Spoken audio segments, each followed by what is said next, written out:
running out, and the stakes were higher than ever. What lay ahead was far worse than anything she could have imagined.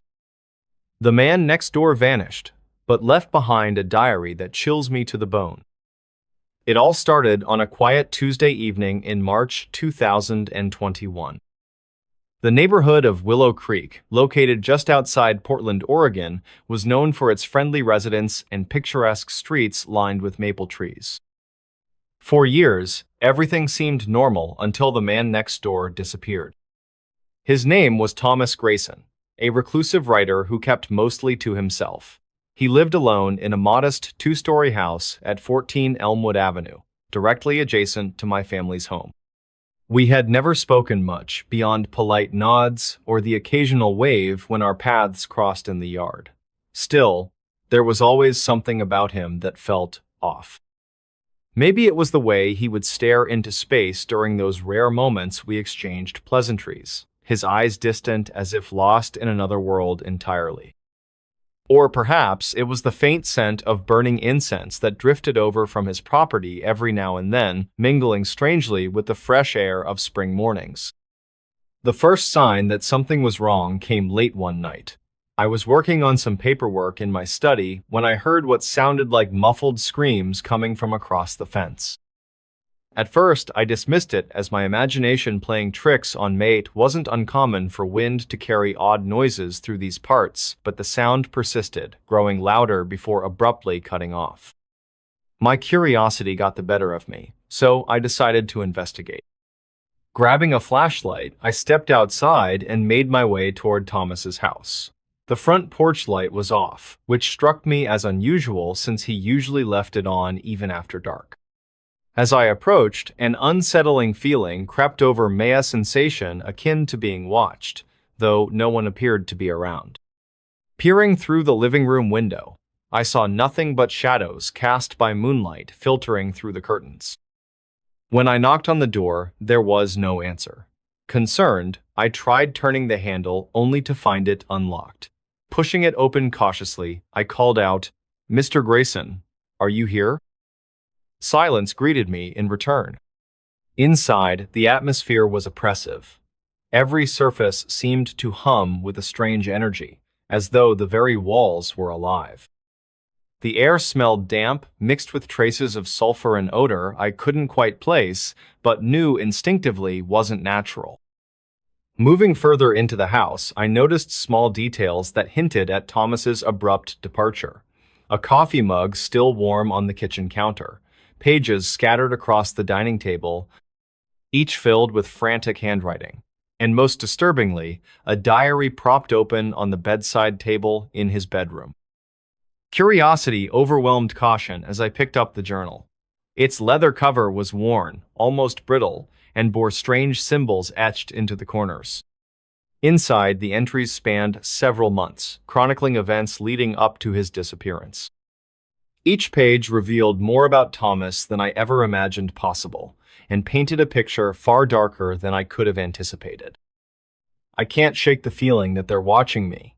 It started last week, whispers in the dead of night, soft enough to dismiss as mere imagination, until I realized they followed me everywhere. Outside my window, behind closed doors, even inside my own head. They call my name sometimes, their voices low and raspy, like old men choking on dust. But when I turn, no one is there. At first, I thought it might be stress. Writing deadlines, sleepless nights, maybe I'm losing my mind. Then, I found them the marks. Carved into the bark of the ancient oak tree in my backyard, they look like runes or hieroglyphs. I don't recognize them, but they pulse faintly under certain lights, almost glowing. If I concentrate hard enough, I swear I hear whispers emanating from them. What am I getting myself into? As I read, the hairs on the back of my neck stood up. These weren't just random thoughts scribbled down in haste. They were deliberate records of escalating terror. By April, Thomas's entries grew increasingly erratic, detailing encounters with shadowy figures lurking near his windows, footsteps echoing through empty hallways, and dreams so vivid they blurred the line between reality and nightmare. One entry stood out in particular. Tonight, I saw it. Not just the shadows, they've been part of my life for weeks now, but whatever it is, it manifested fully for the first time while I sat writing at my desk. A figure emerged from the corner of the room, tall and gaunt, its face obscured by darkness. Its presence radiated cold, freezing the air around me. I couldn't move, couldn't scream, could only watch as it leaned closer, whispering words too ancient to comprehend. Then it vanished, leaving behind a single word scrawled in red ink on the wall. Remember. Is this madness? Am I hallucinating? Or has something truly evil taken root in my home? By the time I reached the final pages, my hands trembled. The last entry dated back to May 3rd, barely legible due to the urgency with which it was written. They know I'm onto them. The whispers have grown louder, insistent now, demanding sacrifices I refuse to make. Last night, I caught glimpses of movement outside my window. Dozens of shapes gathering beneath the oak tree, forming a circle around it. When I went to investigate, they turned their heads in unison, staring straight at me with hollow eyes. One stepped forward, pointing a finger directly at my chest. If I survive this, I'll burn everything. Every book, every ritual guide, every cursed artifact I foolishly brought into my home. Until then, I must endure your escape. That was where the diary ended. No explanation, no resolution, just silence. Shaking off the chill running down my spine, I placed the journal back where I'd found it and began searching the rest of the house for clues. In the basement, I discovered an altar-like setup surrounded by candles, ashes, and remnants of what looked like burnt paper. Symbols identical to those carved into the oak tree covered the walls, some smudged as though hastily erased. But the most alarming discovery awaited me upstairs. Hidden beneath Thomas's bed was a locked wooden box.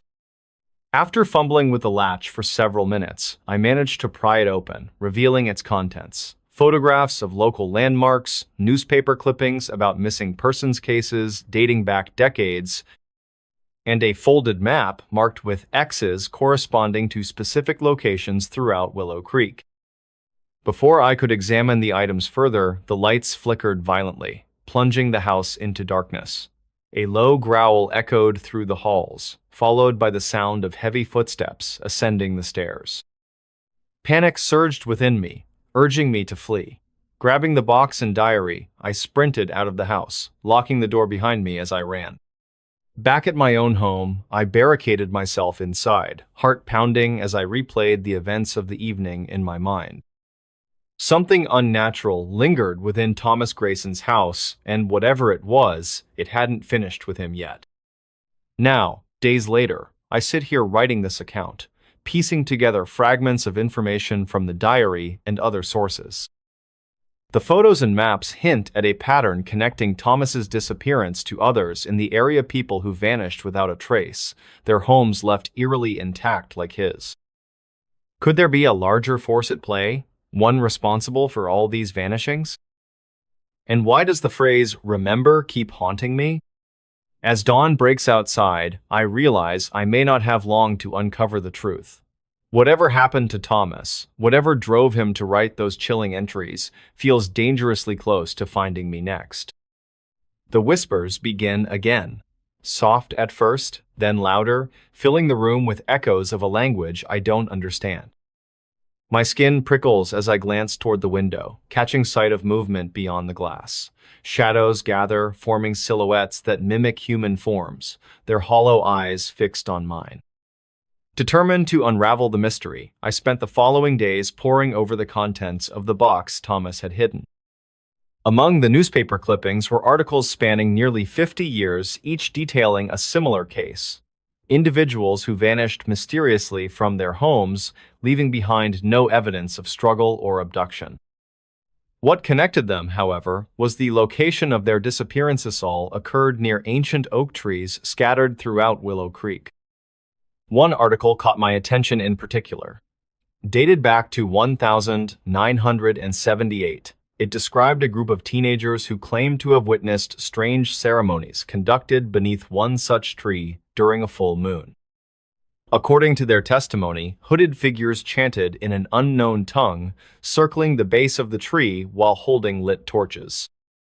The teens fled in terror, but upon returning the next morning, they found the ground scorched and the tree bearing markings identical to those Thomas had documented in his diary.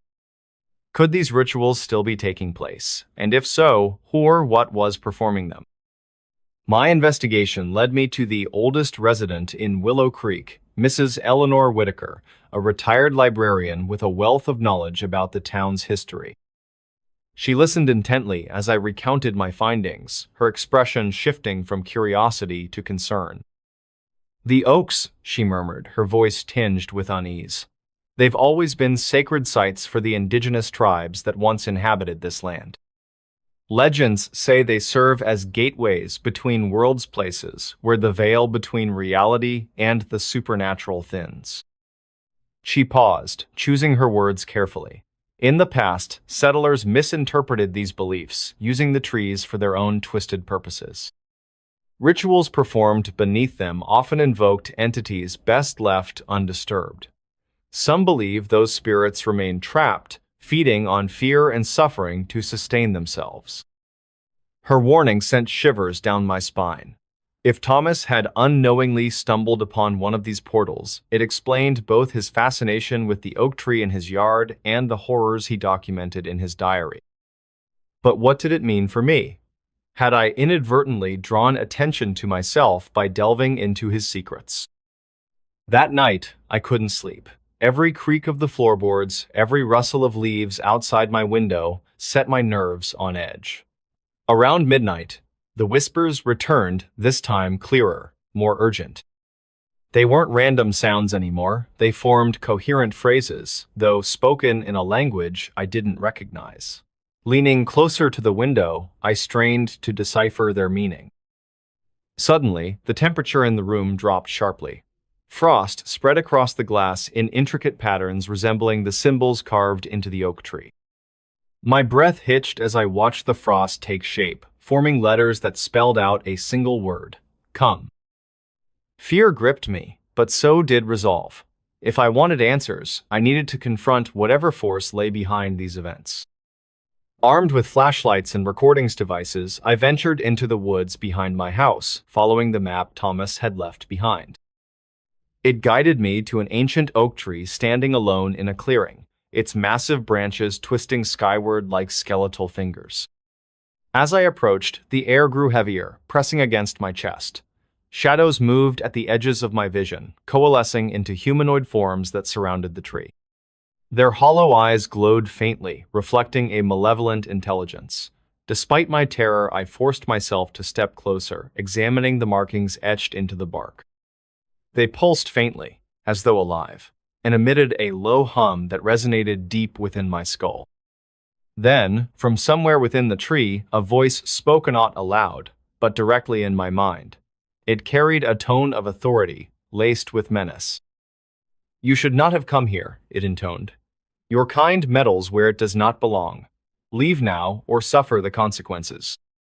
I hesitated, torn between fleeing and pressing further. Before I could decide, the ground beneath me trembled violently, throwing me off balance. Roots erupted from the earth, snaking toward me with startling speed. Panic surged through me as I scrambled backward, narrowly avoiding their grasp. But the tree wasn't done. From its trunk emerged a figure unlike anything I'd ever seen, a towering entity draped in tattered robes, its face obscured by a mask of jagged wood. It raised its arms and the surrounding shadows converged, forming a barrier that blocked my path to safety. Trapped, I turned back to face the creature, my heart pounding in my chest. Whatever it was, it had answers and I intended to get them, even if it meant risking everything. I watched a security camera footage that shouldn't exist. Watch until the end. It was a quiet evening in early November 2018 when Ethan Carter, a night shift security guard at the Portland General Hospital in Oregon, stumbled upon something that would change his life forever. The hospital had recently installed new surveillance cameras to monitor its parking lot and surrounding areas more effectively. As part of his routine duties, Ethan spent most of his shift reviewing footage from these cameras, ensuring everything remained secure. At around 3:47 a.m., while scrolling through the day's recordings, Ethan noticed an unfamiliar timestamp on one of the files labeled Camera 7. The file indicated it was recorded on October 30, honest, 1986, a date long before the hospital even existed in its current location. Curious, but dismissing it as a glitch, he clicked play, expecting nothing more than static or corrupted video. Instead, what unfolded on the screen left him frozen in disbelief. The footage showed the same parking lot where Ethan worked, though it looked drastically different, darker, emptier, with outdated cars parked haphazardly. A figure walked slowly across the frame, their face obscured by shadows. They moved unnaturally, dragging their feet as if weighed down by something invisible. Ethan rewound the clip multiple times, trying to make sense of what he saw. Each time, the figure appeared identical, a man dressed in a tattered suit, his head tilted slightly downward. Ethan decided to investigate further, logging into the hospital's database to cross-reference any records from 1986. To his surprise, there were no entries for Camera 7 prior to its installation in 2015. Yet here was undeniable proof that the camera had somehow captured images decades earlier. His mind raced with questions. How was this possible, and why did the footage exist now? By 4:12 a.m., Ethan's curiosity turned into unease. He reached for his phone, intending to call his supervisor, Mr. Harris, but stopped mid-dial. Something about the situation felt wrong, not just eerie, but dangerous. Before he could act, the intercom system crackled to life without anyone activating it. A low, distorted voice whispered, "You shouldn't have watched." Ethan dropped his phone, his heart pounding against his chest. The room temperature plummeted, and frost began forming on the glass of the monitors in front of him. He grabbed his jacket, ready to flee, but hesitated when another message flashed across the screen. "Watch until the end." Reluctantly, Ethan obeyed, pressing play again. This time, the footage revealed details he hadn't noticed before. In the background, behind the shadowy figure, stood a young woman wearing a white dress. Her hair hung loosely over her face, obscuring her features, but her posture suggested she wasn't walking willingly. She seemed to be dragged toward the edge of the frame, vanishing abruptly as if stepping off a cliff. The scene shifted suddenly, cutting to black for several seconds before returning to the same location. But now, the parking lot was filled with dozens of people, all standing perfectly still. Their faces pointed directly at the camera, yet none blinked or moved. Ethan leaned closer, squinting to identify them, when the image froze entirely. On the screen, every single person turned their heads simultaneously, locking their gaze on the viewer. Before Ethan could react, the power cut out completely, plunging the control room into darkness. Panic set in as he fumbled for his flashlight, illuminating the space just enough to confirm he was alone. But the silence outside told a different story. Footsteps echoed faintly in the distance, growing louder with each passing second. 2 days later, news spread throughout the hospital about Ethan's disappearance. Surveillance tapes from the night of November 3rd showed him entering the control room but never leaving. Investigators recovered the mysterious footage from Camera 7, along with additional clips Ethan hadn't seen. These new recordings depicted scenes from various dates spanning the late 1970s to the early 1990s, all taking place in locations that no longer existed. Among the recovered files was a handwritten note found near Ethan's desk. It read simply, "They're watching us." Meanwhile, in Elmwood, Illinois, a retired police officer named Robert Gray became increasingly obsessed with solving cold cases involving missing persons. One particular case haunted him: the disappearance of a nurse named Clara Hayes in 1986. According to reports, Clara vanished without a trace after working her final shift at a small medical clinic located near the present-day site of Portland General Hospital. Coincidentally, the clinic closed down shortly after her disappearance, leaving behind only rumors and unanswered questions. Robert dug deeper, uncovering old photographs and documents related to the clinic. Among them was a blueprint showing the exact layout of the building, and strangely, it included plans for a basement level that wasn't mentioned in official records. Intrigued, Robert contacted Dr. Margaret Langston, a paranormal researcher based in Seattle who had previously consulted on similar cases involving anomalous technology. Dr. Langston arrived in Elmwood in April 2022, bringing along equipment designed to detect electromagnetic anomalies. Together, they explored the abandoned property where the clinic once stood. Beneath layers of dirt and debris, they discovered remnants of the hidden basementa concrete staircase leading deep underground. Inside, they found remnants of outdated electronics, including parts resembling those used in modern surveillance systems. One device caught their attention: a circular panel embedded in the wall, covered in strange symbols etched into the metal surface. When activated, the panel emitted a faint hum, followed by a series of clicks reminiscent of Morse code. Deciphering the pattern led them to a specific frequency, 612 kHz. Back in Portland, investigators pieced together fragments of Ethan's last moments. Forensic analysis revealed fingerprints on the recovered footage belonging to someone other than Ethan or any known staff member. DNA tests failed to match the sample against existing databases, raising suspicions about Wat had tampered with the evidence. In May 2023, Dr. Langston connected the dots between the Portland Hospital's mysterious footage and the findings in Elmwood. She theorized that certain frequencies acted as gateways to alternate timelines or dimensions, allowing glimpses into past events that shouldn't logically coexist. However, she warned that prolonged exposure to such phenomena risked attracting unwanted attention from entities trapped within these overlapping realities. Robert agreed to test her hypothesis, setting up a portable transmitter tuned to 612 kHz inside the old clinic's basement. At precisely midnight, the device crackled to life, playing static-laden whispers that grew louder with each passing minute. Suddenly, the room filled with cold air, and shadows danced erratically across the walls.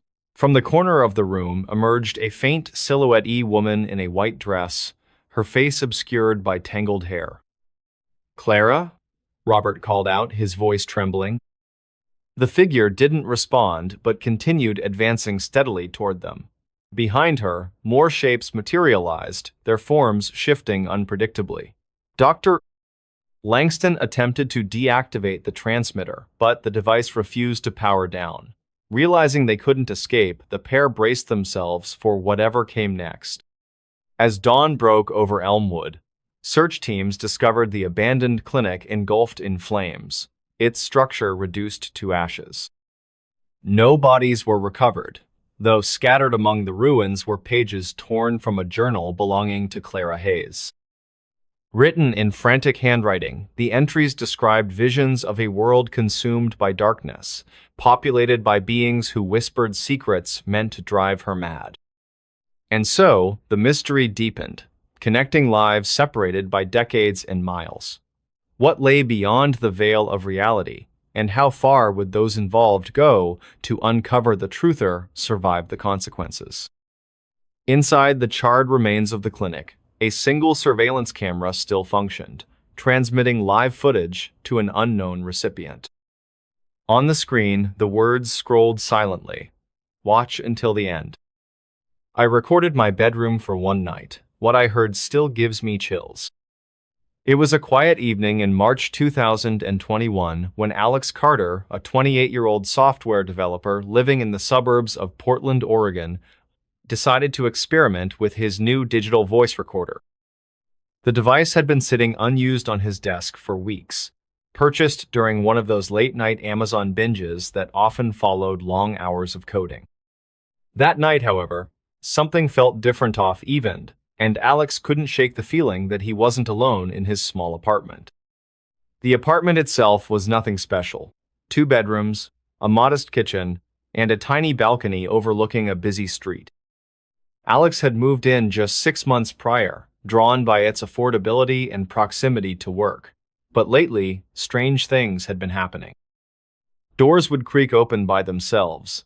Faint whispers seemed to drift through the walls at night, and occasionally, he'd hear soft footsteps outside his bedroom door when no one else was home.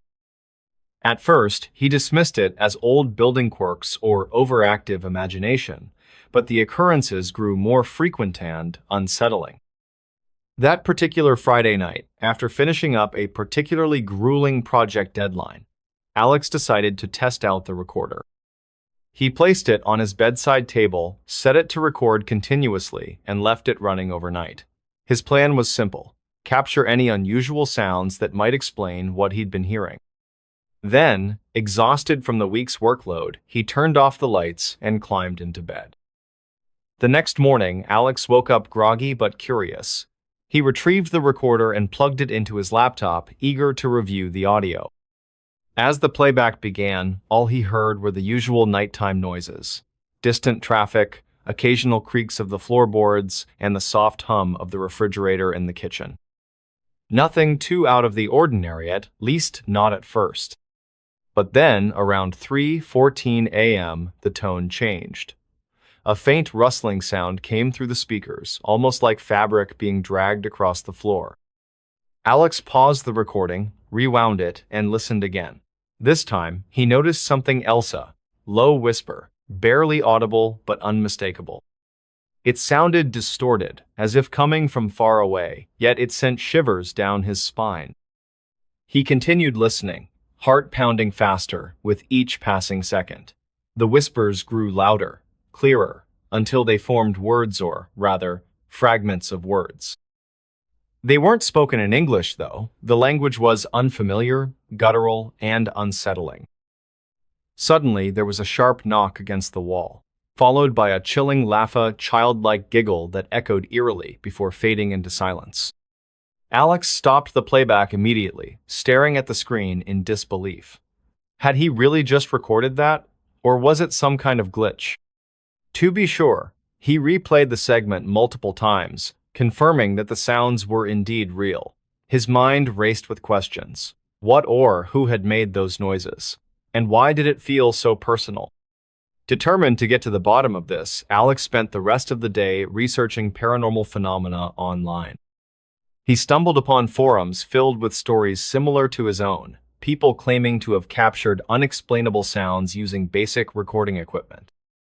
Some suggested leaving offerings or performing rituals to appease whatever entity might be present, while others warned him to stop meddling altogether.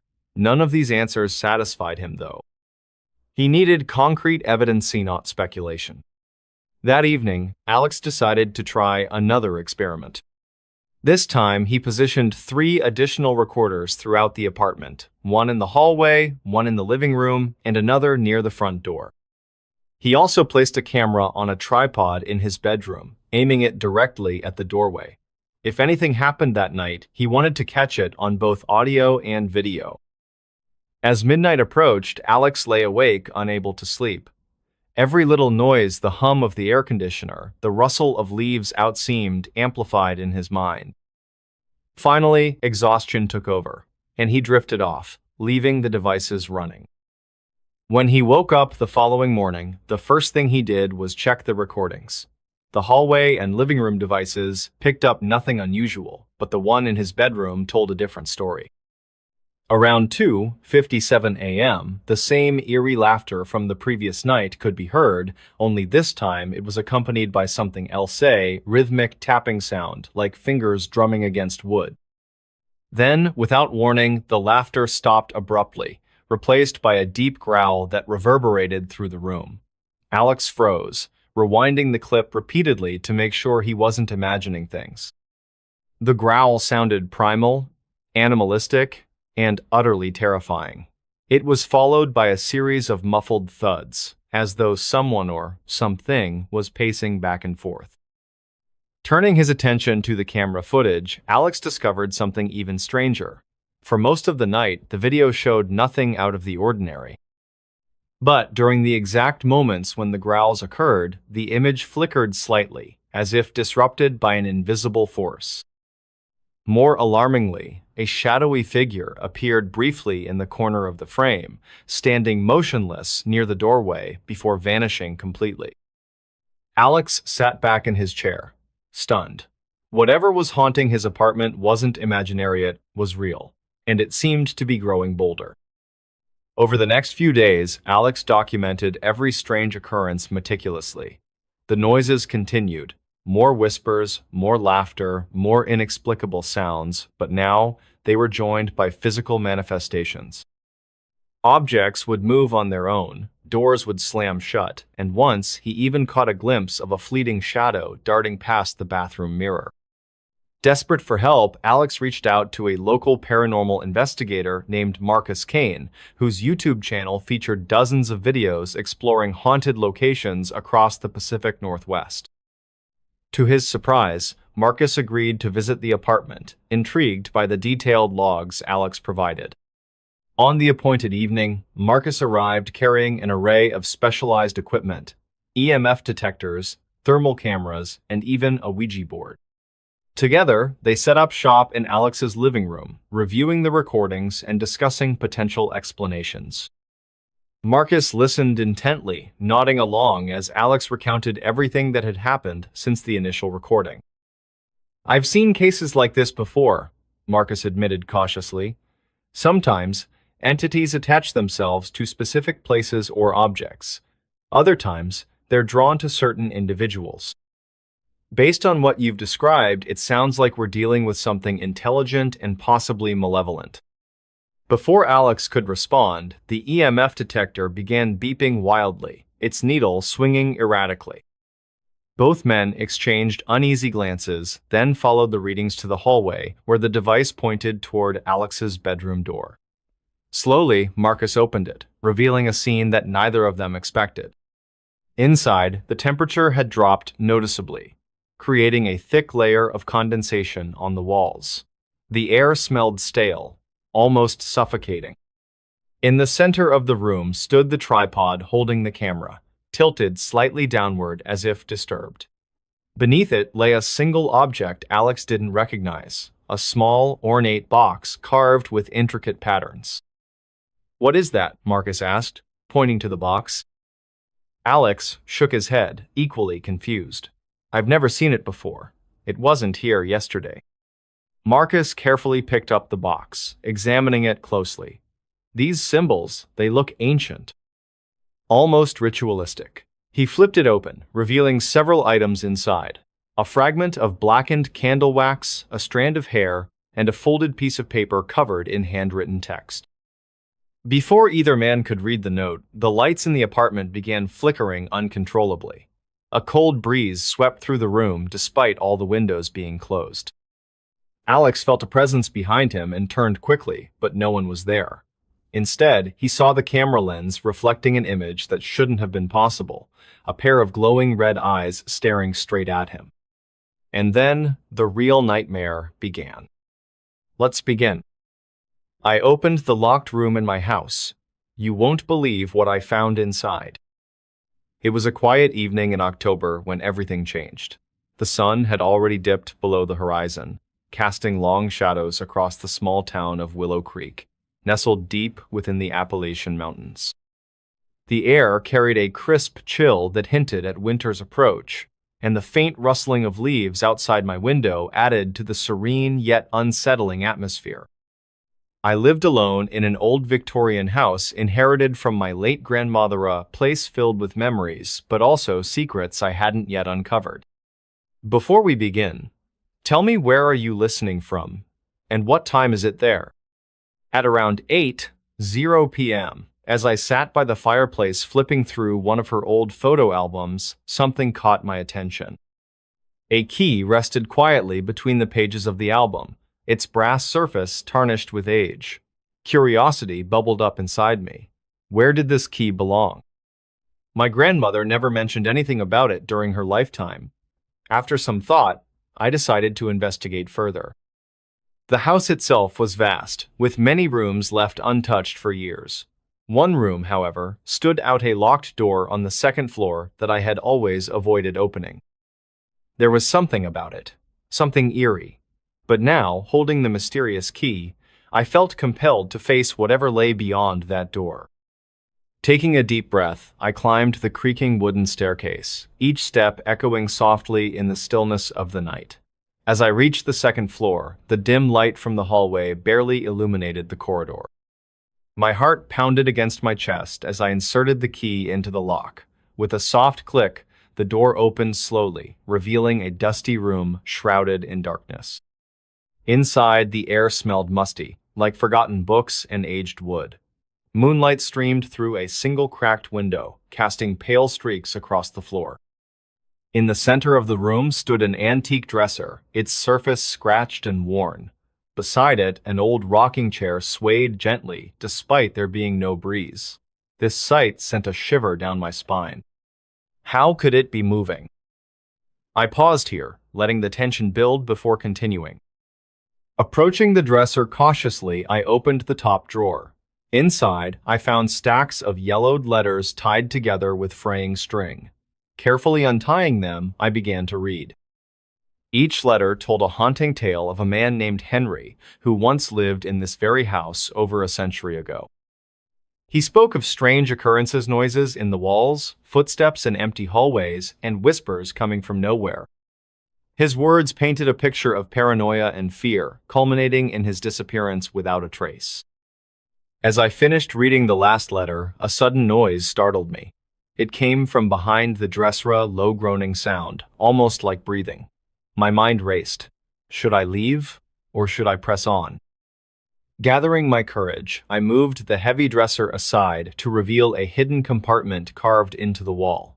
Inside, I discovered a journal belonging to Henry himself. Flipping through its brittle pages, I learned the truth. Henry believed he wasn't alone in the house, that another presence shared his life. He described encounters with a shadowy figure that would appear briefly in mirrors, doors locking themselves, and objects moving without explanation. Over time, these events drove him mad, leading to his eventual vanishing act. Just as I closed the journal, the lights in the room flickered violently. Shadows danced along the walls, distorting their shapes into something far more sinister. Panic set in as the rocking chair resumed its motion, faster this time, accompanied by faint murmurs that grew louder with every passing second. I knew then that I wasn't imagining things. I truly wasn't alone. Summoning every ounce of bravery, I grabbed the journal and ran downstairs, slamming the door shut behind me. Breathing heavily, I leaned against the front door, staring out into the darkened yard where nothing stirred except for the wind. For hours, I sat there, replaying the events in my mind, trying to make sense of what I had witnessed. Later that night, as I tried to sleep, I couldn't shake off the feeling that someone or something was watching me. Every creak of the floorboards made me jump, and every whisper of the wind seemed to carry a message meant only for me. That night, I realized that some mysteries are better left unsolved. And though I have since left the house, I often wonder if Henry's spirit still lingers there, trapped forever in the confines of those ancient walls. The next morning brought little relief. Dawn broke over Willow Creek, painting the sky in hues of orange and pink, but the beauty of the sunrise couldn't erase the unease I felt. I spent most of the day pacing around the house, glancing nervously at the locked door on the second floor. Part of me wanted to confront whatever was inside again, while another part urged caution. By noon, curiosity won out. Armed with a flashlight and the journal, I returned to the room. This time, I examined the space more thoroughly. Alongside the dresser and rocking chair, there was an old mirror hanging crookedly on the wall. Its silvered glass was clouded with age, making it difficult to see any reflection clearly. Yet, as I stood before it, I noticed something odd. When I moved to the left, the figure in the mirror hesitated, then followed suit, but too slowly, as if delayed by seconds. My pulse quickened. Was this just my imagination playing tricks on me, Or was there truly something else present? I stepped back, observing the mirror carefully. Again, the figure mirrored my movements, but with that same unnatural delay. It was as if it weren't entirely real. I turned away from the mirror, focusing instead on the other items in the room. On the desk near the window, I spotted a stack of newspapers dating back to the early 1900s. Among them was an article about Henry's disappearance. According to the report, he vanished one stormy night after claiming to hear voices calling his name from the attic. Nobody was ever found, and the case went cold. This revelation unsettled me even further. If Henry truly disappeared under such circumstances, what became of him? And why did his belongings remain untouched in this room? As the afternoon wore on, I ventured into the attic, hoping to uncover more clues. The ladder leading up creaked ominously under my weight, and the air grew colder with each step. Upstairs, the attic was cluttered with boxes, furniture covered in dust sheets, and cobwebs stretching between rafters. Amidst the chaos, I found another journal, this one written by a woman named Eleanor. Eleanor's writings revealed she was Henry's sister. She detailed her own experiences with the supernatural phenomena in the house, describing how their parents had died mysteriously when they were children. Both siblings claimed to hear whispers in the night, sometimes calling their names, other times speaking in languages neither understood. Eleanor believed the house itself was cursed, built atop land sacred to Native American tribes who had been forcibly removed centuries earlier. Her final entry was chilling. Written hastily, it described a night when both siblings saw a black mist seeping through the cracks in the walls. The mist coalesced into shapes' faces, hands reaching out and surrounded them until they lost consciousness. Eleanor ended her journal abruptly, writing only, "It's coming back." With this new information, I began piecing together the puzzle. The house wasn't merely haunted, it seemed to be a conduit for something darker, something tied to its history. But what exactly was it? And why did it choose to reveal itself to me now? Over the following days, strange occurrences multiplied. Objects would move on their own, doors would slam shut, and the rocking chair upstairs continued its unnerving swaying. One evening, I recorded audio throughout the house, hoping to capture evidence of the activity. Listening to the playback later, I heard faint voices whispering unintelligible phrases. At one point, a voice clearly said, "Leave." Despite the warnings, I pressed on. Using salt and chalk, I drew protective circles in various parts of the house, attempting to ward off whatever force lingered within. These efforts seemed to work temporarily, but the entities always found ways to break through. One fateful night, I decided to spend the entire evening in the locked room upstairs. Equipped with a camera, audio recorder, and flashlight, I settled into the corner furthest from the rocking chair. Hours passed uneventfully until midnight struck. Suddenly, the temperature dropped sharply and the air grew thick with an oppressive heaviness. The rocking chair began to move again, faster than ever before. Shadows danced along the walls, taking forms that resembled human figures. Then, the mirror above the dresser lit up, glowing faintly despite the lack of electricity. Within its depths, I saw not my reflection, but a swirling vortex of darkness. From within, a voice emerged, not a whisper, but a guttural growl that reverberated through the room. "Who dares disturb us?" I froze, unable to respond. The voice continued, taunting me, questioning my intentions. For what felt like an eternity, I sat there, paralyzed by fear. Finally, the light in the mirror faded, and the room returned to its previous state. Exhausted and shaken, I fled the house, vowing never to return. This town disappeared overnight, but something still lives there. It was a crisp October evening in 2018 when the small town of Eldridge Hollow, nestled deep within the Appalachian Mountains of West Virginia, experienced an event that would forever alter its history.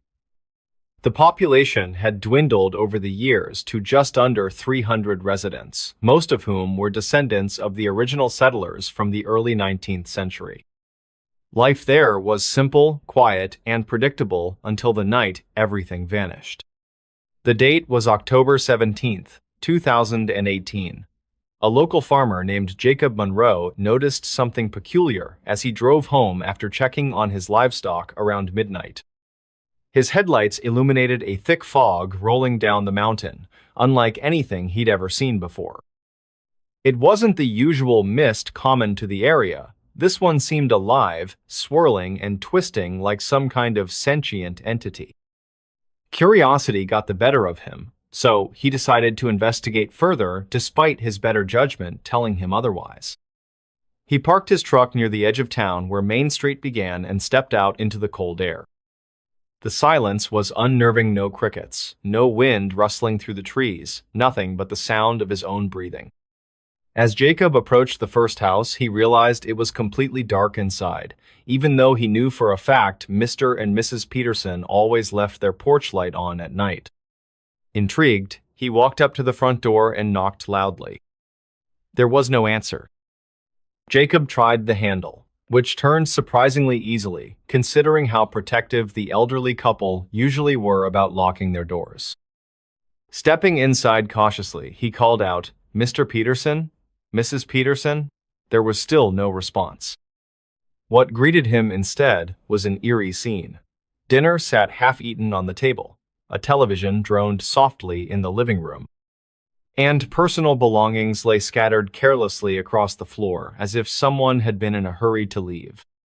But they hadn't. Puzzled, Jacob returned outside only to find the same situation repeated throughout the entire town. Every single resident had disappeared without a trace, leaving behind only their possessions and unfinished tasks. No signs of struggle, no evidence of abduction or natural disaster. It was as though the people of Eldridge Hollow had simply ceased to exist.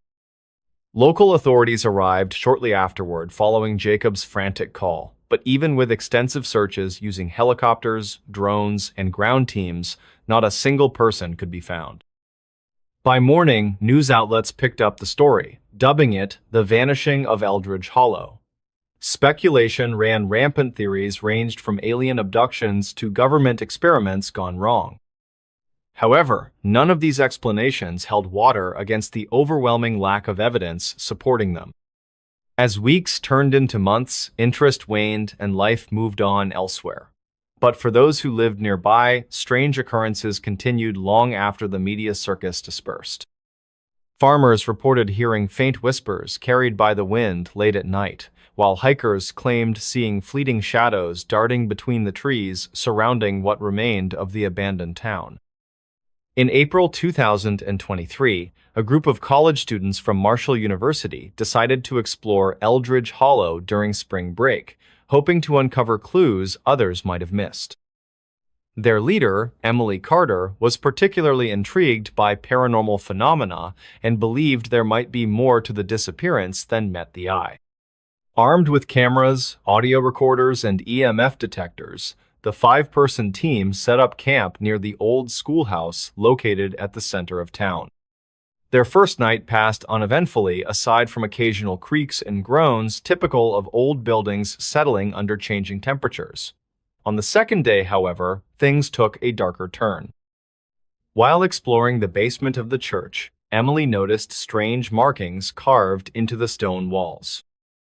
They appeared ancient yet somehow familiar, resembling symbols used in various cultures throughout history to ward off evil spirits. One symbol in particular caught her attention because she recognized it from her studies. It was associated with binding rituals meant to trap malevolent entities. That evening, the group gathered around their campfire, discussing their findings, when suddenly, all electronic devices stopped working simultaneously. Cell phones, flashlights, even the portable generator powering their equipment went dead. Panic began to spread among the students as darkness enveloped them completely. Then came the sound, soft at first, almost imperceptible, but growing louder with each passing moment. Footsteps echoed through the empty streets, voices whispered unintelligibly close by, and somewhere far off, a mournful cry pierced the night. Emily suggested retreating to the safety of their vehicle parked near the outskirts of town, but before anyone could move, something extraordinary happened. Out of the corner of her eye, she saw movement beyond the flickering flames of their fire. At first, she thought it was another shadow caused by tree branches swaying in the breeze, but then realization dawned upon her as figures emerged from the encroaching darkness. These weren't ordinary humans. Their forms shimmered faintly, translucent yet solid enough to cast distorted reflections in the dim light. Their faces bore expressions frozen in terror, mouths agape as though screaming silently. Some wore clothing dating back decades, while others appeared more contemporary. All shared one chilling, characteristic hollow eyes, devoid of any life or emotion. The students froze, unable to comprehend what stood before them. Were these truly the lost souls of Eldridge Hollow? And if so, why did they linger here, trapped between worlds? Before anyone could react further, one figure stepped forward, closer than the rest. Its presence radiated both sorrow and anger, emanating waves of cold that made breath visible in the already frigid air. The entity opened its mouth, and although no audible words reached their ears, the message became crystal clear inside their minds. "You shouldn't have come here." And with that ominous warning, the world around them began to shift. The ground beneath them trembled slightly, and the air grew heavier, pressing down on their chests as if an invisible hand sought to suffocate them. The once familiar landscape of Eldridge Hollow began to warp and twist, the outlines of buildings melting away like wax under a flame. Trees bent unnaturally, their branches reaching out toward the students with claw-like precision. The fire that had been their only source of warmth and light now flickered erratically, casting grotesque shadows that seemed to move independently of their sources. "What is this place?" muttered Kevin, the group's resident skeptic, his tone laced with fear. For once, he didn't try to rationalize the situation or dismiss it as a trick of the mind. I think we're seeing the truth behind Eldridge Hollow," Emily replied, her voice barely above a whisper. These people didn't just disappear, they were pulled into something else entirely. As if responding to her words, the ground beneath them shifted again, this time splitting open to reveal a gaping chasm filled with writhing shadows. The spectral figures that had once been the townspeople now hovered over the abyss, their forms becoming less distinct, more amorphous. They reached out toward the students, their fingers elongating into sharp talons. "We must leave," urged another voice, this one different from the others. It carried a note of urgency, almost pleading. Turning toward its source, the students saw a figure standing apart from the rest, a young man with dark hair and piercing blue eyes that glowed faintly in the unnatural light. Unlike the other apparitions, he appeared whole and unbroken, though no less ethereal. "Who are you?" Emily demanded, taking a cautious step forward. "My name is Daniel," he said, his voice clear despite the chaos around them. "I was one of the last to fall victim to this curse. You must listen to me if you wish to survive." "What curse?" asked Laura, clutching her arms tightly around herself as another wave of cold swept over them. Daniel hesitated, as though reluctant to share his story. Centuries ago, this land was sacred to the Native Americans who lived here. They performed rituals to protect it from evil forces that lurked beneath the surface. But when settlers arrived, they disrupted the balance, disturbing ancient spirits that had lain dormant for generations. Over time, those spirits grew stronger, feeding on the fear and suffering of those who crossed their path. He paused, his gaze locking onto each member of the group in turn.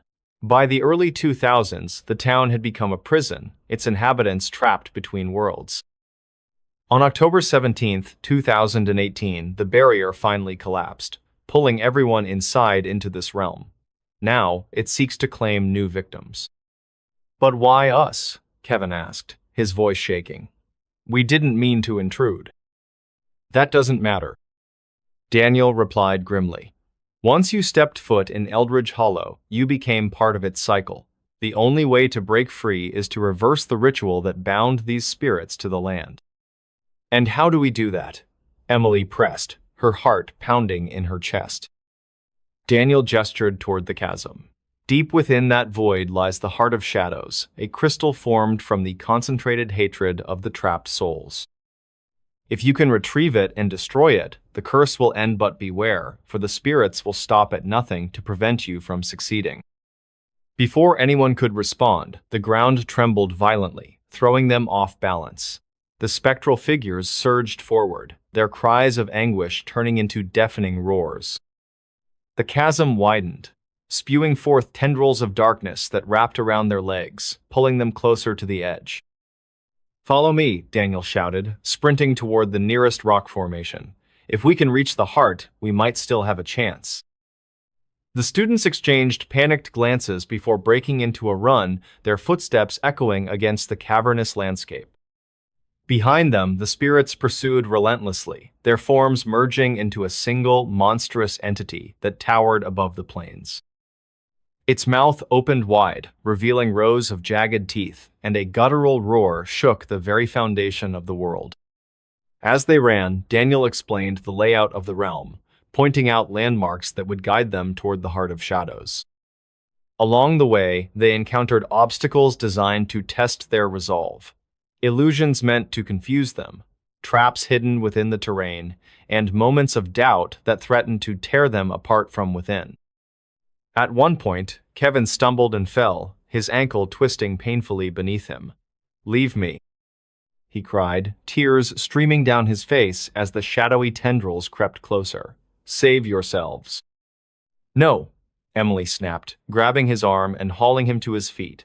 "We're in this together, whether you like it or not." With renewed determination, they pressed onward, their bonds strengthening with every challenge they faced. When they finally reached the entrance to the chasm, Daniel warned them of the dangers ahead. "The heart is guarded by the Spirit King itself, a being of pure malice and destruction. To defeat it, you'll need courage, strategy, and perhaps a little luck." Armed with makeshift weapons fashioned from rocks and sticks, the students descended into the depths of the chasm, their hearts pounding in unison as they prepared to face whatever lay ahead. The air grew colder with each step, and the walls shimmered with veins of black crystal that pulsed faintly, as though alive. And then they saw it, the heart of shadows, suspended in midair at the center of a vast chamber. It glowed with an eerie light, its surface etched with runes that pulsed in time with the students' own heartbeats. Surrounding it was the Spirit King, a towering monstrosity with multiple arms ending in razor-sharp claws. Its eyes burned with hatred as it regarded the intruders. "You dare to challenge me?" it boomed, its voice reverberating through the chamber. "Foolish mortals, your kind has caused enough suffering. Now you shall join them." Without hesitation, the students launched their attack, using every ounce of strength and ingenuity they possessed. Daniel coordinated their movements, shouting instructions as they dodged the Spirit King's assaults and struck back with everything they had. The battle raged on for what felt like hours, the chamber filling with the sounds of clashing metal, shattering stone, and anguished screams. Just when it seemed all hope was lost, Emily spotted an opening. With a final burst of speed, she darted past the Spirit King's defenses and drove her makeshift weapon straight into the heart of shadows. The crystal shattered instantly, releasing a blinding flash of light that illuminated the entire chamber. When the light faded, the Spirit King was gone, reduced to nothing more than wisps of smoke dissipating into the air. The chasm began to collapse, and the students scrambled to escape, their bodies battered and bruised, but their spirits unbroken. As they emerged back into the real world, dawn broke over Eldridge Hollow, bathing the abandoned town in golden light. The spectral figures that had haunted the area were nowhere to be seen, their souls presumably freed from their eternal torment. But as the students climbed into their vehicle and drove away, none of them dared to speak. They knew they had survived something extraordinary, but also that the memory of Eldridge Hollow would haunt them forever. And deep within the mountains, amidst the ruins of the old church, a single symbol remained carved into the stone, a warning to those who might come seeking answers. I listened to a radio broadcast from 1948, and something answered back. The discovery of the journals in Walter Hayes' abandoned farmhouse sent a ripple through the small town of Elmwood, Illinois. It was late March 2021 when two local teenagers, Jake Miller and Timmy Brown, stumbled upon the property while exploring on their ATVs during spring break. The house had been vacant for decades, its windows boarded up and vines creeping over the once white siding. Out of curiosity, they broke in through a rotted-out back door. Inside, the air smelled musty, carrying traces of mildew mixed with something metallic like old blood. Dust coated every surface, untouched by human hands for years. On the second floor, hidden beneath a pile of decaying newspapers from the 1950s, they found a locked wooden chest. Using a crowbar they'd brought along just in case, they pried it open to reveal stacks of yellowed notebooks filled with handwritten entries dated between 1947 and 1949. Walter's writings painted a chilling picture of his life as a radio broadcaster. He described strange occurrences in his studio, whispers emanating from the speakers when no one was transmitting, equipment malfunctioning at odd intervals, and, most disturbingly, voices answering him when he least expected them. One entry read, "Today, I asked aloud who was listening. A voice replied, 'We've always been here.' My heart nearly stopped." Jake and Timmy couldn't help but feel uneasy as they flipped through the pages. They snapped photos with their phones and decided to show the findings to Mr. Anderson, their high school history teacher, who often encouraged students to research local folklore. Little did they know, this decision would set off a chain reaction that connected them to Emily Carter across the country. Meanwhile, Emily's disappearance became national news. Investigators scoured her apartment, piecing together fragments of what might have happened. Forensic experts identified faint fingerprints on the charred remains of the radio, belonging to someone other than Emily. This unknown person appeared to have handled the device shortly before the fire started. DNA analysis revealed no match in any public database, leaving authorities baffled. In May 2022, a paranormal researcher named Dr. Margaret Langston arrived in Portland, drawn by the case's peculiarities. She specialized in studying anomalous technology and believed there might be more to the vintage radio than met the eye. After obtaining permission from the fire department, she reconstructed the damaged device using spare parts sourced from antique shops. When powered on, it crackled to life, playing static-laden music that sounded eerily familiar yet outdated. Dr. Langston noticed something unusual about the radio's internal components. Beneath the casing lay intricate wiring patterns resembling fractal designs rather than standard engineering blueprints. These patterns matched symbols sketched in Walter Hayes' journals, which had been published online after Jake and Timmy shared their discovery.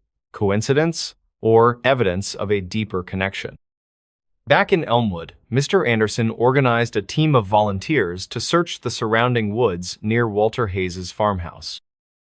According to legend, these forests were home to the Whisperers, a group of mysterious entities said to communicate through sound waves. Some claimed they could hear voices in the wind, especially around midnight.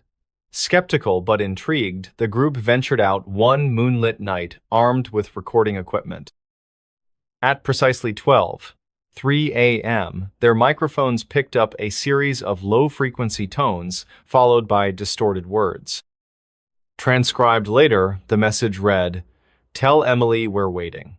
Shaken, Mr. Anderson contacted Dr. Langston immediately, sharing the audio file via encrypted email. By July 2023, both parties realized they were dealing with forces beyond conventional understanding. Dr. Tamsist, Langston theorized that certain frequencies acted as gateways to alternate dimensions or timelines. She hypothesized that the radio served as a conduit, allowing communication between our world and whatever existed on the other side. But why target Emily specifically? And what role did Walter Hayes play in all this? As autumn leaves began to fall, tensions mounted among those involved. Each new revelation only deepened the mystery. In October, Dr. Terrian Langston received an anonymous package containing another journal entry written by Walter Hayes. This time, it detailed his final broadcast, the one Emily heard in 2018. At the bottom of the page, scrawled hastily in red ink, were 3 words. "They're coming for her." Now aware of the danger looming over Emily, Dr. Langston assembled a team including Jake, Timmy, and Mr. Anderson to locate her. Their search led them to a remote cabin nestled in the Cascade Mountains, where they believed she might have gone into hiding. As they approached the isolated structure under a starry sky, they couldn't shake the feeling that unseen eyes watched their every move. Inside the cabin, Emily sat alone, staring at the repaired radio sitting atop a rickety table. Its dial glowed faintly in the dim light, tuned once again to 612 kHz. The voice of Walter Hayes echoed softly through the speakers, repeating his now familiar call sign. But this time, Emily didn't respond. Instead, she waited patiently, knowing full well what awaited her next. And then, the door creaked open. A gust of cold air swept through the room, extinguishing the single candle that provided feeble illumination. Shadows danced wildly across the walls, as if reacting to some unseen force. Emily's breath quickened, though not out of fear. She felt strangely calm, almost resigned. Outside, the howl of the wind grew louder, blending with faint whispers that seemed to emanate directly from the radio itself. "Who's there?" Dr. Langston called out cautiously as she stepped inside, her flashlight beam cutting through the darkness. Behind her stood Jake and Timmy, gripping makeshift weapons fashioned from branches they'd collected along the way. Mr. Anderson lingered near the doorway, his face pale but determined. Emily turned slowly, her eyes meeting Dr. Langston's. "You shouldn't have come," she whispered, her voice steady despite the tension filling the air. Before anyone could respond, the radio emitted a sharp crackle, followed by a burst of static so loud it made everyone flinch. Then, clearer than ever before, Walter Hayes' voice spoke again, but this time it carried an unmistakable edge of panic. "They're here," he intoned, each word heavy with dread. "They've broken through." Before anyone could process the implications, the cabin shook violently as though struck by an earthquake.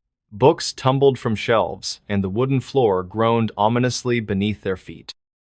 In the corner of the room, a mirror hanging crookedly on the wall rippled like water, distorting reflections until they bore no resemblance to reality.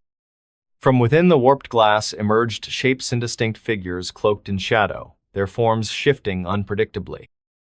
Jake instinctively grabbed Timmy's arm, pulling him closer.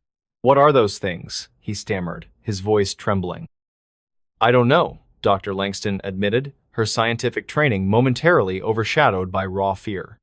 "But we need to shut down the radio. Now." Emily hesitated, her gaze fixed on the device as if entranced. "It's too late," she murmured. "They've already answered." Suddenly, one of the shadowy figures detached itself from the mirror, stepping fully into the room. Its presence radiated an oppressive weight, forcing everyone to take a step back. Though featureless, the entity exuded malice, its very existence seeming to drain the air of oxygen.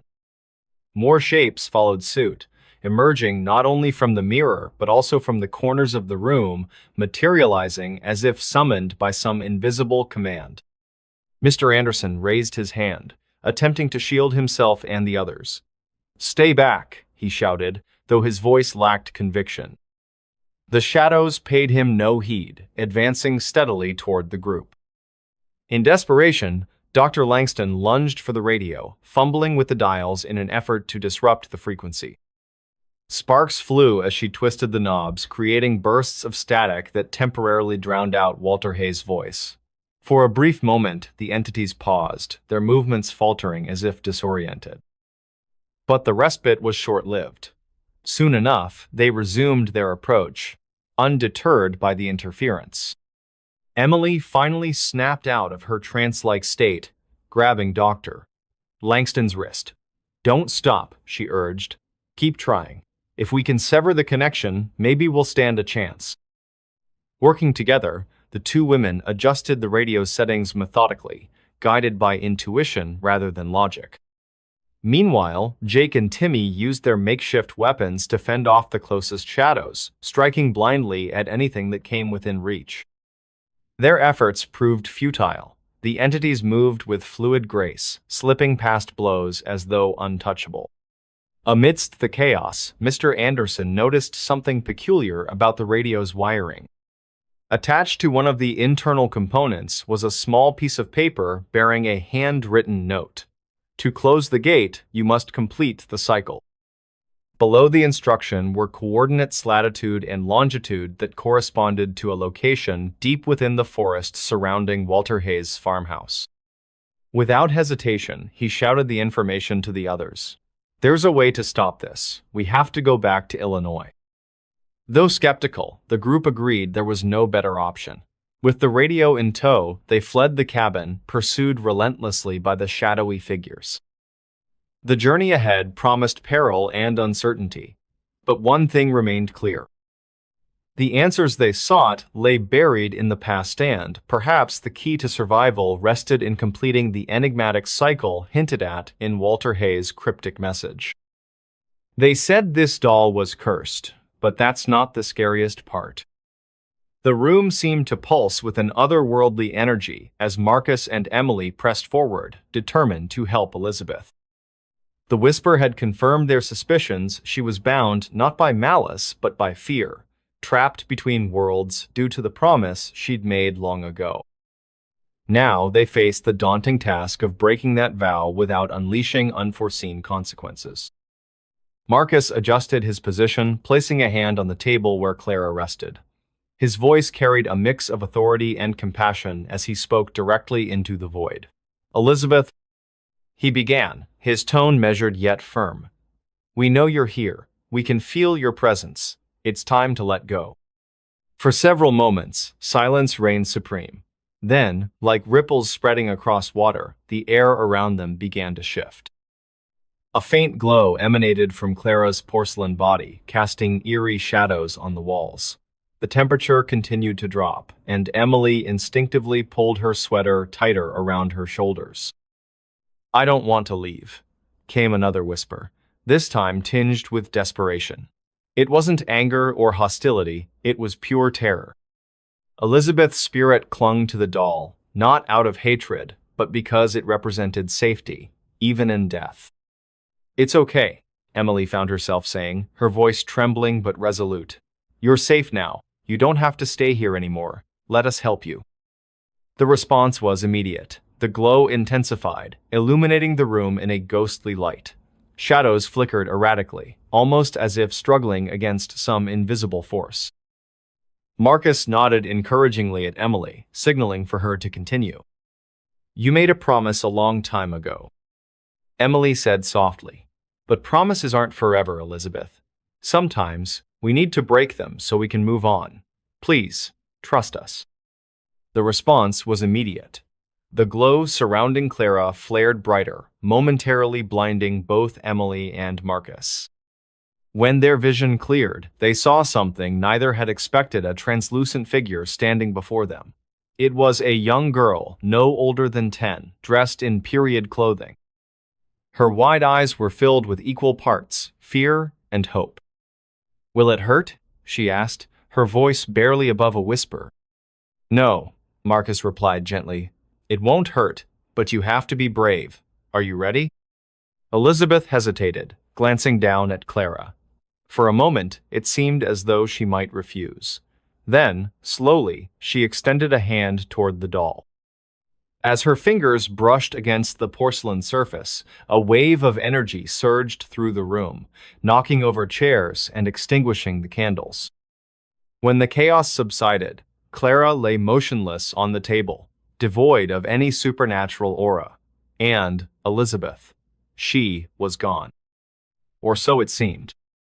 As Emily and Marcus sat in stunned silence trying to process what had just transpired, a single candle flickered back to life in the corner of the room. Its flame danced wildly, casting strange patterns on the walls. And then, just as suddenly as it had appeared, the light steadied, leaving behind only the faintest trace of warmth. "She's free," Marcus said finally, his voice thick with emotion. "Whatever held her here is broken. She's moved on." Relief washed over Emily, mingling with exhaustion. She sank onto the couch, feeling the weight of the past few days lifting slightly from her shoulders. Yet beneath the surface, a lingering question remained unanswered. What exactly had happened to Elizabeth all those years ago? Had she truly made a pact with something beyond human understanding, or was there another explanation waiting to be uncovered? Over the following weeks, Emily and Marcus worked together to piece together the remaining fragments of Elizabeth's story. They scoured old church records, consulted historians, and even revisited the riverbank where she'd drowned. Along the way, they discovered hints of darker forces at play forces that suggested Elizabeth's deal hadn't been entirely voluntary. One particularly chilling discovery came from an ancient journal hidden away in the town archives. Written by a priest who had lived during Elizabeth's time, it detailed accounts of unnatural occurrences in Elmwood Heights. Among these entries was one mentioning a dark entity preying on vulnerable souls, offering false promises in exchange for eternal servitude. Could Elizabeth's promise have been part of a larger scheme? Or was she simply a victim caught in the crossfire of forces beyond comprehension? While they never found definitive answers, one thing became clear. Clara was more than just a cursed doll. She was a conduit, a relic tied to events far older and more sinister than anyone realized. By freeing Elizabeth, Emily and Marcus had disrupted a delicate balance, but whether that disruption would bring peace or unleash further chaos remained to be seen.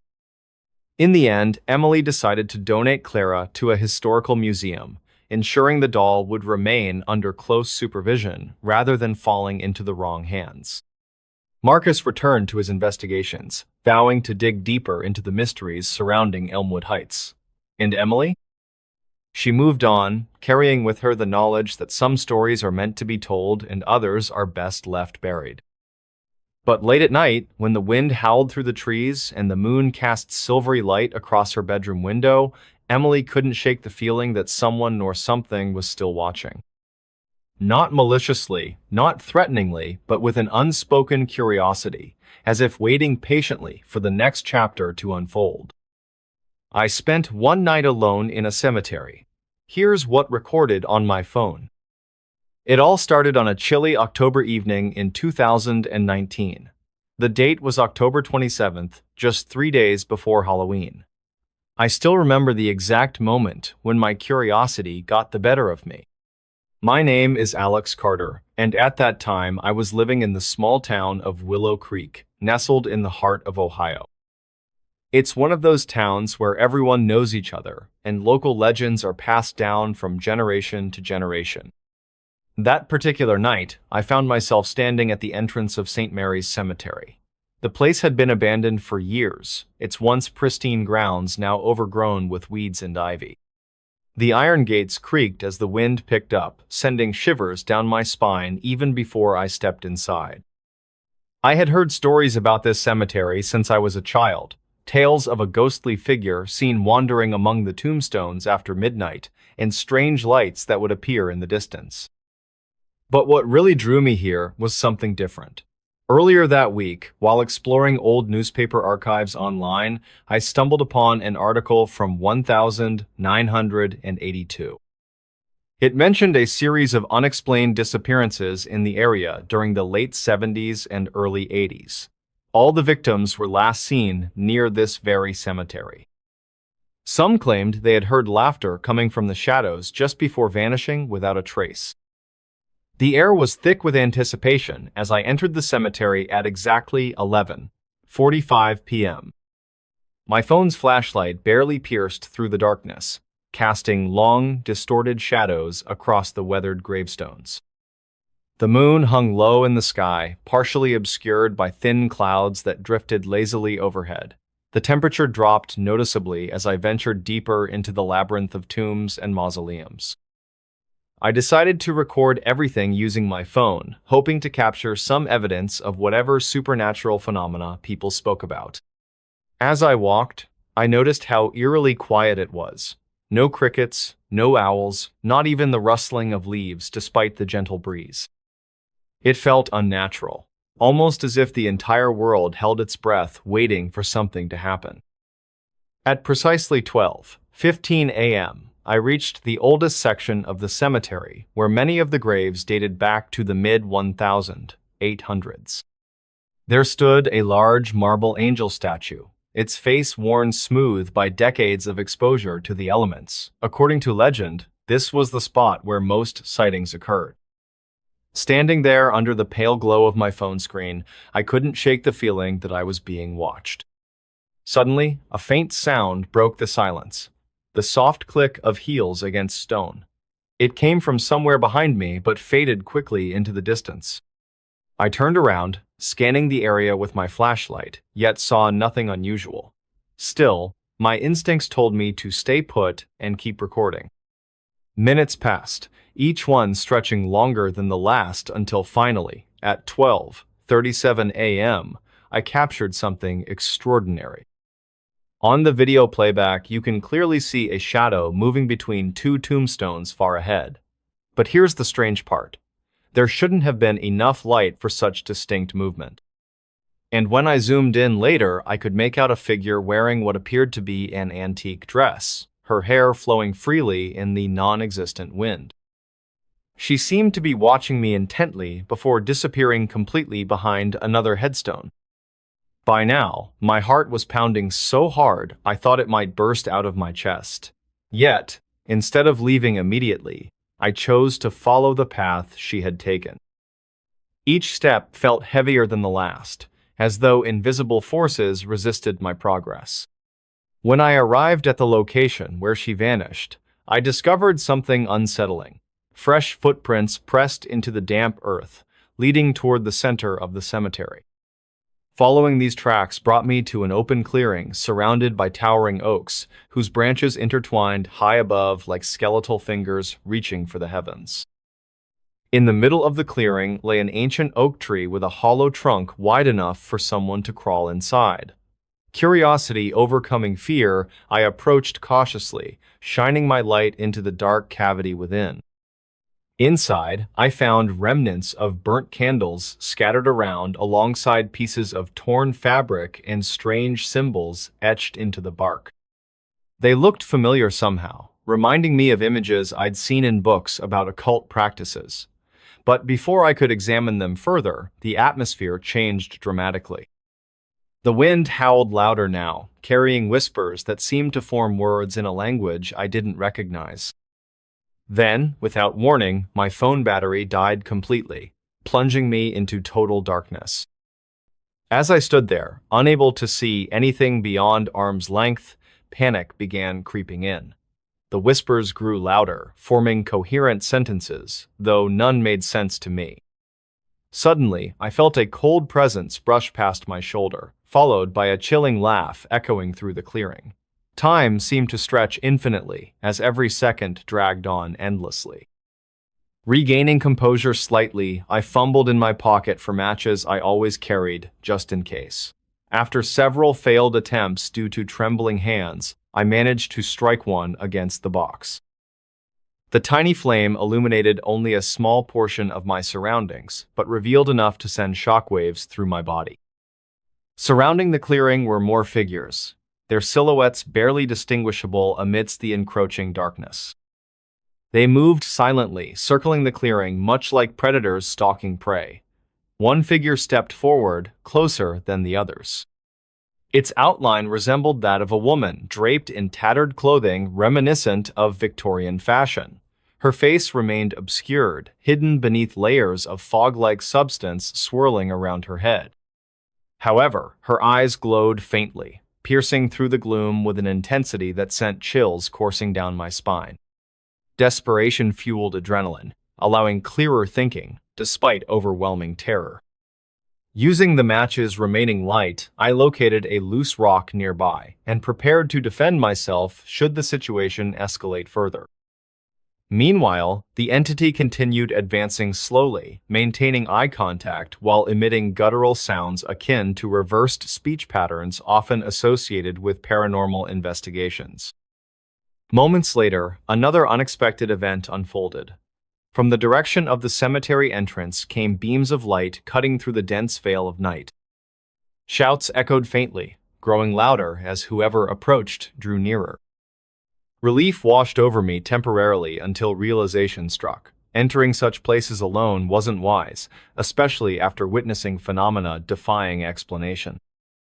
Still unsure whether help arrived or additional complications manifested, I maintained vigilance, ready to act decisively regardless of outcome. The shouts grew louder, and soon I could make out voices calling my name. Alex, Alex Carter. It was Deputy Miller's voice, followed by the rustling of footsteps crunching through the underbrush. Relief washed over me like a tidal wave, but it was mixed with confusion. How did they know I was here? And why were they looking for me?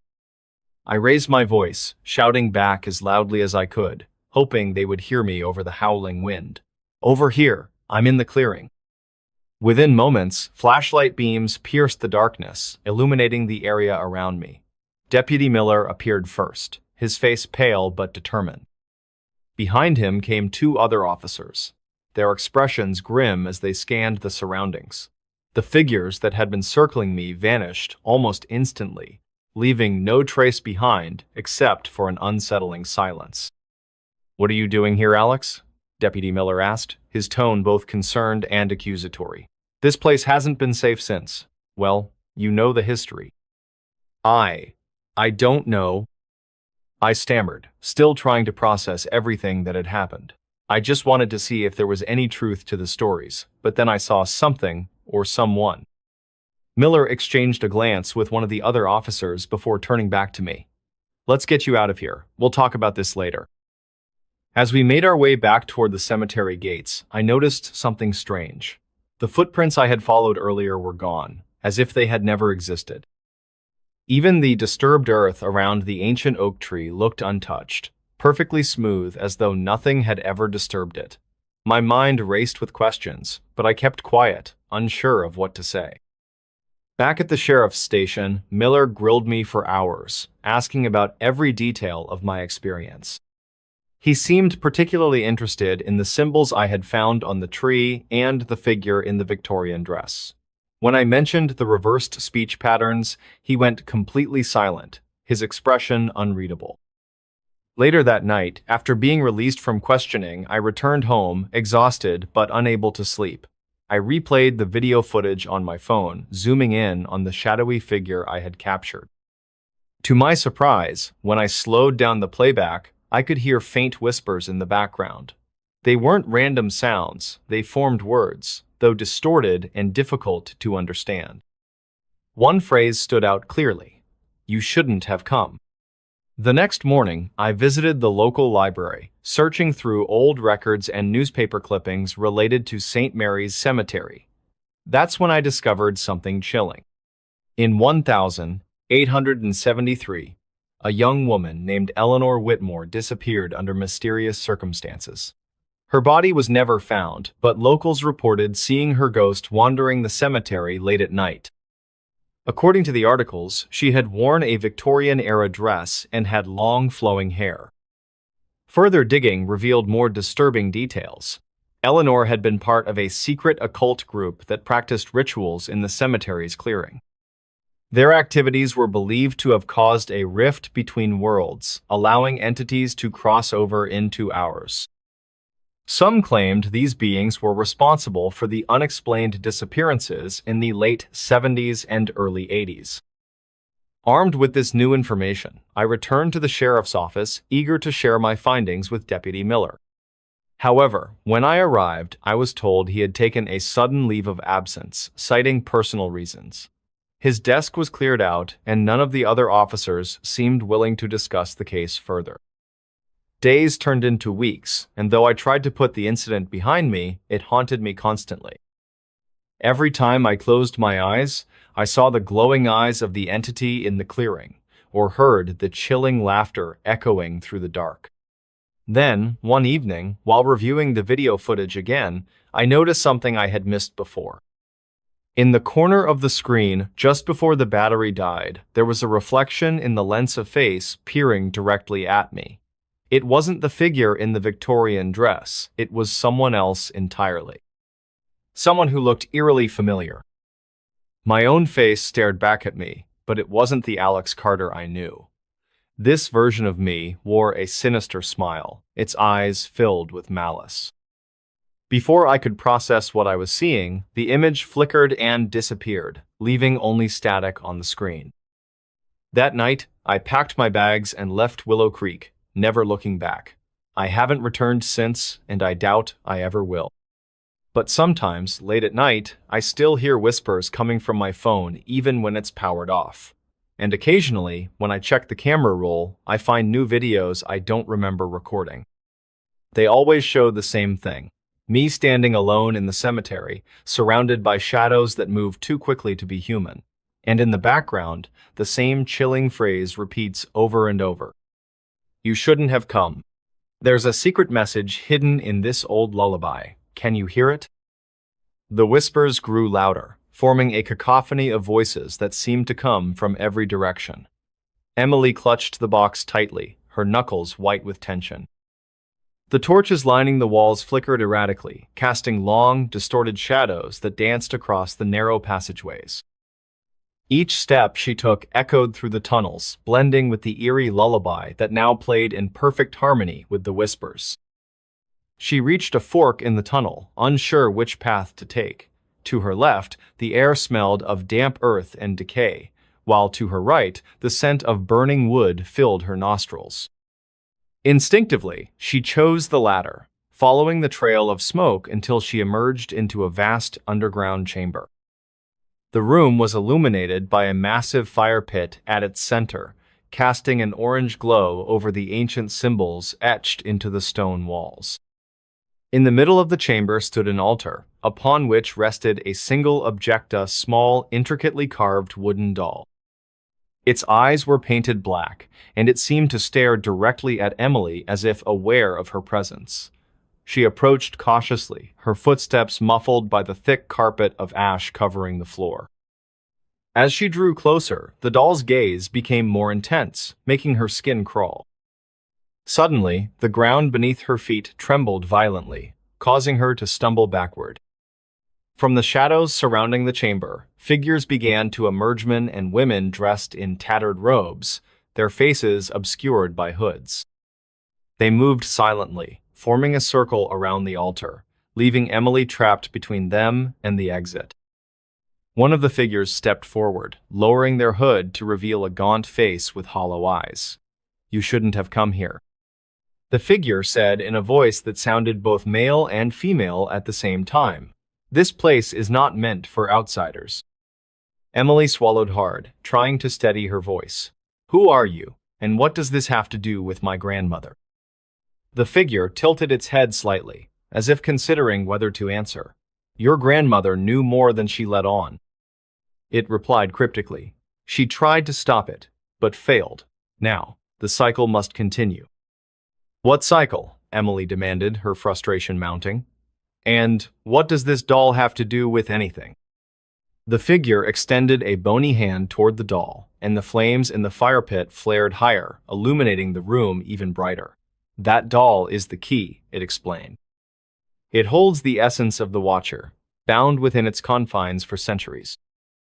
Your grandmother discovered this secret and attempted to destroy it, but instead, she sealed it away, hoping no one would ever find it again." "But why me?" Emily asked, her voice trembling. "Why am I here now?"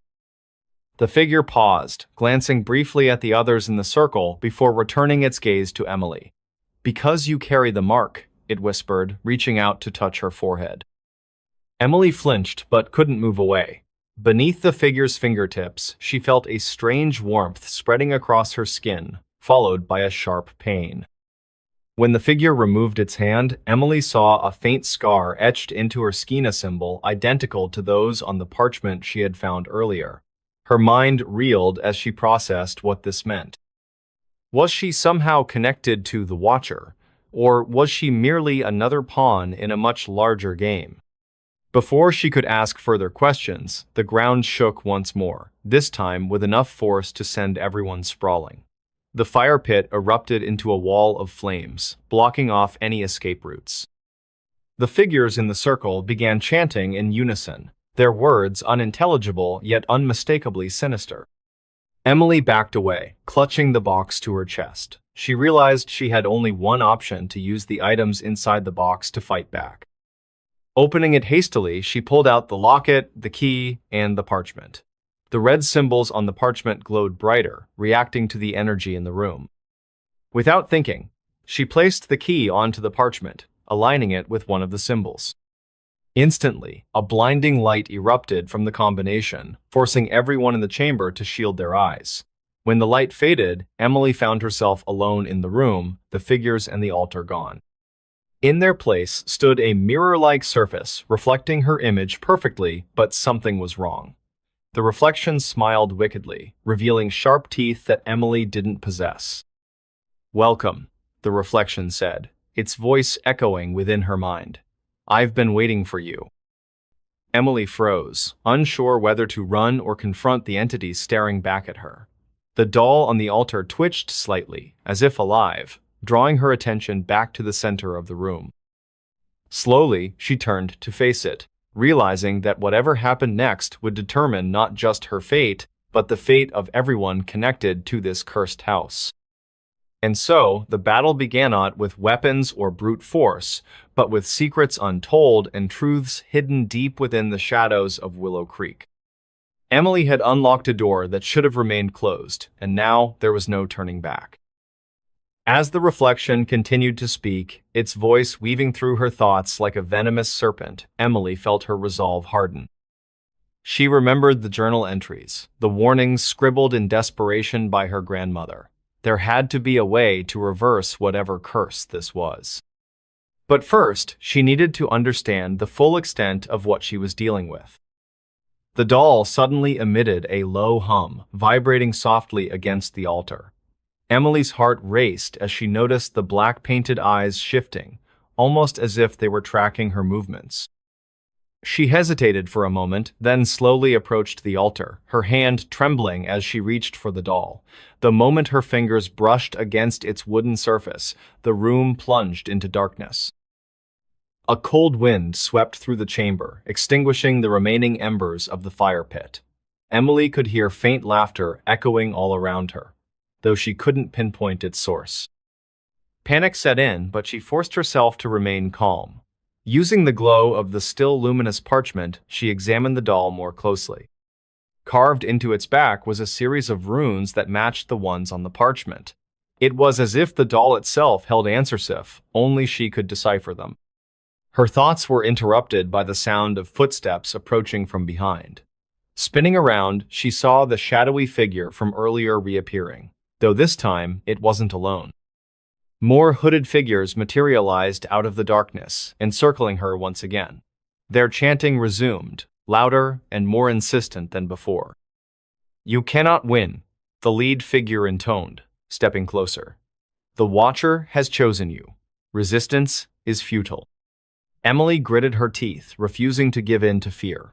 Clutching the box and the parchment tightly, she focused on the symbols glowing faintly in her hands. If her grandmother had managed to seal the Watcher away once, perhaps there was a way to do it again. But time was running out, and the stakes were higher than ever. What lay ahead was far worse than anything she could have imagined. The man next door vanished, but left behind a diary that chills me to the bone. It all started on a quiet Tuesday evening in March 2021. The neighborhood of Willow Creek, located just outside Portland, Oregon, was known for its friendly residents and picturesque streets lined with maple trees.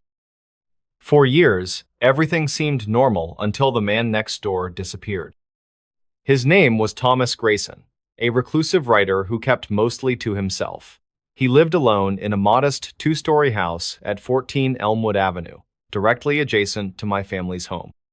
We had never spoken much beyond polite nods or the occasional wave when our paths crossed in the yard.